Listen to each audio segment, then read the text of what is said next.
The first time it wrote on its own, I thought it was a trick of the eye, a smear, a shift in ink. I'd left the old dictionary open on the desk, page 394, between despair and destination, but when I came back, just 10 minutes later, there was a new word at the bottom of the page, a long, jagged scrawl that curled through the margins like it was carved with something sharp. The ink was still wet, but I hadn't written it. No one had. And the word wasn't in English, or any language I recognized. That was 3 days ago.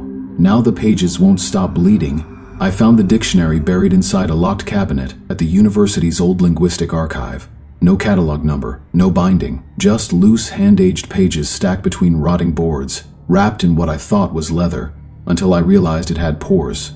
There was no author, no publication data, just a single phrase etched into the inside cover with what looked like a fingernail. Words define the world, but some words are stronger than the world.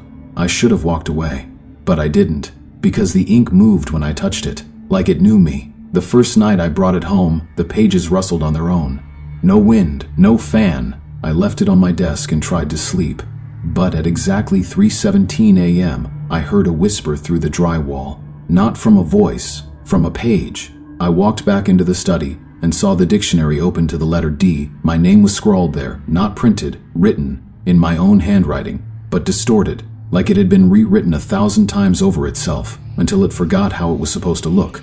Below it, a definition, Daniel N., one who discovers the absence between meaning and consequence. I didn't know what it meant, not until the next day. The obituary section in the local paper was empty, totally blank. No deaths recorded, not for that day, or the one before. I checked the digital archive, same result. The hospital database? Same, and at first I thought it was a glitch, until my neighbor, Mr. Helms, collapsed on the stairs. Massive stroke. I saw it happen. His body hit the ground like a sack of bricks, arms shaking, face twisted. His wife screamed, called an ambulance. I ran over to help, but when I reached him, he wasn't breathing, eyes wide open, skin cold. But he wouldn't die. Not for minutes, not for hours. 3 days later, he was still lying in his hospital bed, not alive, but not dead either. His heart rate flat, no brain activity, skin rotting by the hour. The doctors called it an anomalous state of suspended degradation. I called it something the dictionary erased. I ran home and checked the book. The word death was gone, not scribbled out, not cut, gone. A blank white space where the entry should have been, like it had been cleanly removed from reality. I flipped through more pages and found a second new word, unpronounceable, angular, too many consonants, no vowels, just ink that looked like a spider's leg pressed into parchment. It twitched when I stared too long. Its definition read, the concept once known as cessation, removed due to conflict with revised parameters of continuity. My hands shook. I dropped the book. It thudded like it was made of bone. And when it hit the floor, it opened again. This time, to the letter P. A fresh entry was etching itself right in front of me, like an invisible pen carving thought into paper. The letters bled as they formed, pain N, a delayed response to obsolete endings, currently reclassifying. That was when I heard the first scream from across the street. It didn't stop. The scream didn't end. It looped, one continuous wail that never dipped, never cracked. Not human anymore, just a sound shaped like pain, stripped of decay or fatigue. When I looked out the window, the woman across the street was clawing at her ears, her face bloodied, eyes glassy. She wasn't alone. Half the neighborhood stood frozen in place, twitching like record skips. One man ran full speed into a street lamp and never stopped trying to walk through it. Another lay motionless on his lawn, hand mid-air, like someone had paused him mid-convulsion. No one was dying, but no one was healing either. I ran to the dictionary. It was already open again. The pages fluttered without wind, turning faster than my eyes could follow.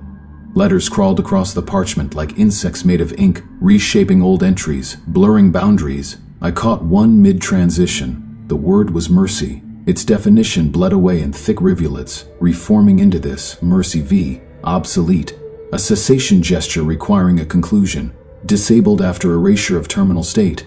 And underneath it, see also, suffering infinity. I grabbed the book, flipped to S, found it. Suffering no longer had a definition, just a glyph, a coiling black spiral embedded deep into the page, like it had burned through from the other side. I reached out without thinking. My fingers sank into the paper, like it had depth, and for one heartbeat I felt something pull. I yanked back, The ink stuck to my skin. I watched it crawl along my palm like a leech, shaping itself into the spiral symbol, then fading into me.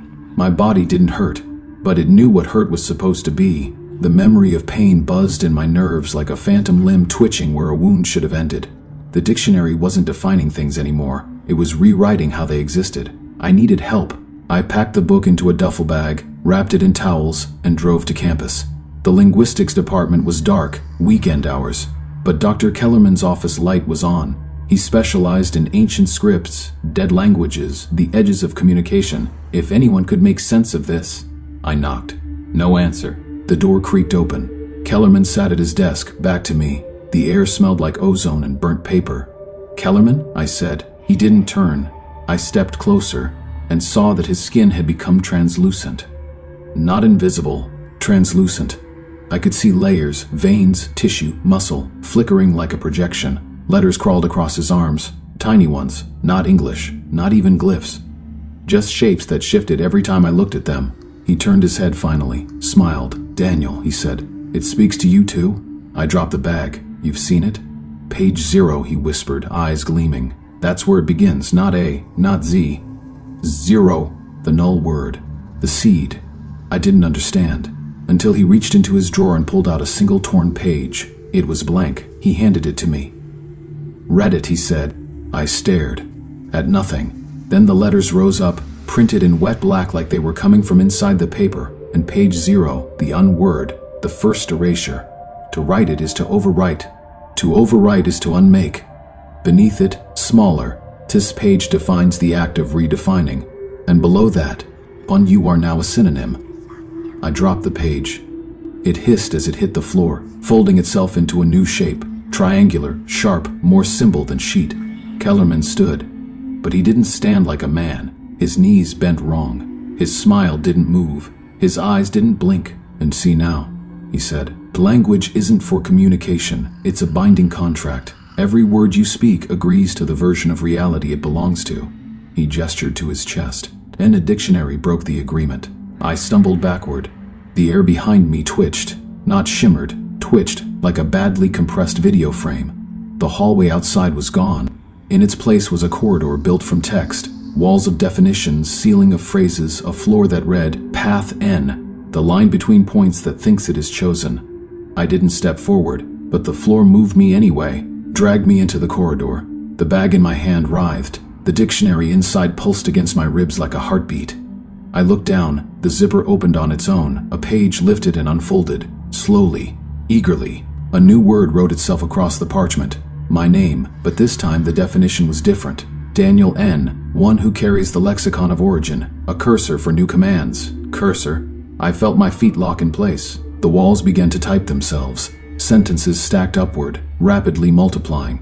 I couldn't read fast enough, but I saw one line repeat again and again, "Delete unnecessary concepts," and one word, in bold, growing larger, "conclusion," and beneath it, the definition began to blur. Not vanish, blur, like it didn't know what it was supposed to mean anymore. And then, so did the hallway. And then, so did I. I no longer know what the word real means. It's not just the walls anymore. It's everything. Time feels unordered. My thoughts come before the sounds I make, and sometimes after. My hands flicker in and out of shape. I look in mirrors and see someone else's grammar. This is what it means when a language overwrites reality. Not destruction, just redefinition. The dictionary is open in front of me now. I didn't open it. It just knew I was ready. Its pages no longer feel like paper. They respond to touch, contract, breathe, pulse like living parchment. And where there were once words, there are now commands. Directives printed in an alien syntax, one that rewrites instead of records. I can't read it all, not the way a reader does. But I understand it, the way you understand hunger before you know the word for it.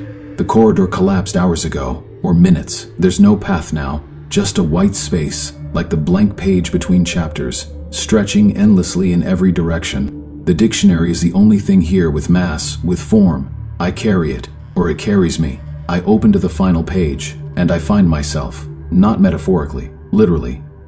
The word Daniel now occupies the entire page. Below it, the definition shifts like a reflection in rippling water. Every time I blink, it changes. Daniel N., the reader who became the author. Daniel V., To undo by understanding, Daniel's sin. Anomaly, translator, echo, vessel, Daniel Dell. Scheduled for overwrite. I close the book, or try to. It doesn't let me. Instead it speaks, not aloud, not in sound, through language, pure, unfiltered, resonant in thought. You hold the lexicon. You are the final entry. Say the last word. I fall to my knees. Somewhere beneath this endless white, the world still exists, still spins, still breathes, but it's slipping. Because the dictionary has no punctuation. There are no periods, no full stops, just continuation. People can't die because death no longer concludes. Pain doesn't end because suffering has become a state, not an experience. Time loops, speech stutters, meaning becomes infected. I saw a man yesterday who could only speak in questions. I saw a child whose tears spelled words on the floor she couldn't pronounce. And it's getting worse. The longer the book stays open, the more the rules drift.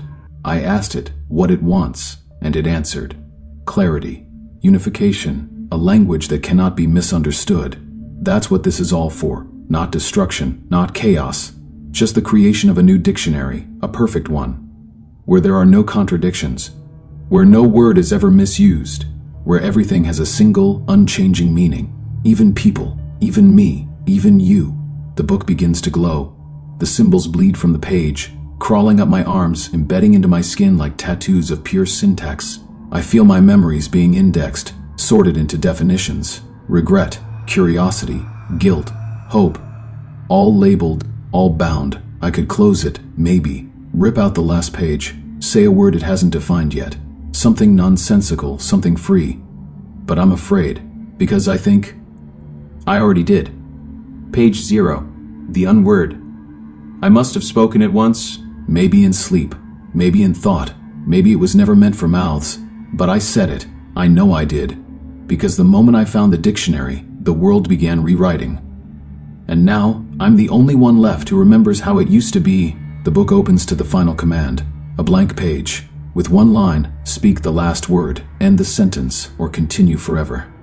I take a breath, and for the first time in days, maybe weeks, maybe since language itself began, I speak a word that the dictionary doesn't recognize. A nonsense syllable, a child sound, something with no root, no reference, no form, and the book screams. It collapses in on itself like a page being unprinted. The symbols invert, the definitions tear free. The white space around me folds, creases, darkens to the color of old paper. My body falls through a crack in the syntax. I wake up at my desk. The dictionary is gone. In its place, a blank notebook. No title, just one sticky note on the cover.